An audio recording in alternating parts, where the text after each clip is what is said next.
Brasileiros são presos por operar uma farmácia móvel ilegal nos Estados Unidos. Olá, muito boa noite. 2 brasileiros foram presos no estado de Massachusetts por, segundo a polícia, operar uma farmácia móvel ilegal. Os 2 vinham sendo monitorados há alguns meses e, de acordo com a divisão de detetives de Milford, foram os primeiros a serem detidos nesse grande esquema. Maxwell Ferreira Andrade, de 26 anos, e Renata de Lima, de 37, foram presos em flagrante e estão sendo acusados de administrar um negócio de venda ilegal de medicamentos nos Estados Unidos. Os 2 moradores de Acton, em Massachusetts, foram detidos após meses do início das investigações contra um grupo que, segundo a polícia, é bem ramificado.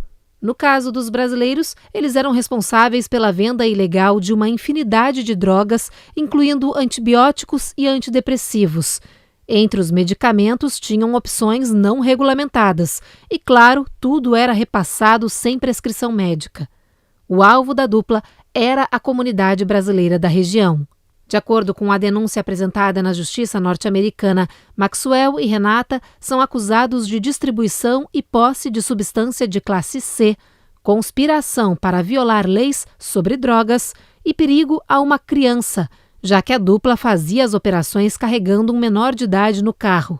Não foi esclarecido se era filho dos 2. Maxwell já foi liberado da prisão após o pagamento de fiança e sua primeira audiência será em março. A de Renata ainda não tem data. Com essa prisão, as autoridades alertam a comunidade brasileira para o risco de comprar remédios não regulamentados e sem receita médica.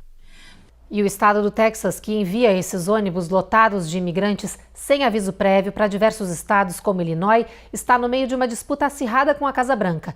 A gente já mostrou aqui que a administração Biden levou à Suprema Corte a decisão sobre a retirada das barreiras instaladas na fronteira. Mas enquanto a decisão não sai, o clima esquenta. Hoje teve conflito entre autoridades estaduais e federais. A mando do governador Greg Abbott, tropas estaduais bloquearam o acesso dos agentes de patrulha de fronteira por vários quilômetros ao longo da fronteira entre o Texas e o México. A ação foi para conseguir instalar mais arame farpado, cercas e portões para fechar o acesso dos imigrantes ilegais. A ideia do Texas, com isso, é impedir que agentes federais entrem na região e patrulhem a área de Eagle Pass, uma das mais usadas pelos imigrantes para a travessia ilegal. O prefeito da cidade disse que ficou surpreendido com a tomada da área pelo governo do estado e que discorda da decisão. Nesta manhã, o Departamento de Justiça dos Estados Unidos entregou um documento à Suprema Corte descrevendo o impasse no território texano e alegando que os agentes federais são intimidados e ameaçados pelos guardas armados. A administração Biden também alega que os homens estão sendo impedidos de realizar seus trabalhos ao longo de mais de 4 quilômetros de fronteira. O documento é mais um de um extenso processo movido pela Casa Branca contra o Texas, alegando que a instalação de barreiras na região é ilegal, vai contra as leis dos Estados Unidos, prejudica o trabalho das forças de segurança e invade propriedades nacionais. O caso ainda não tem data para julgamento.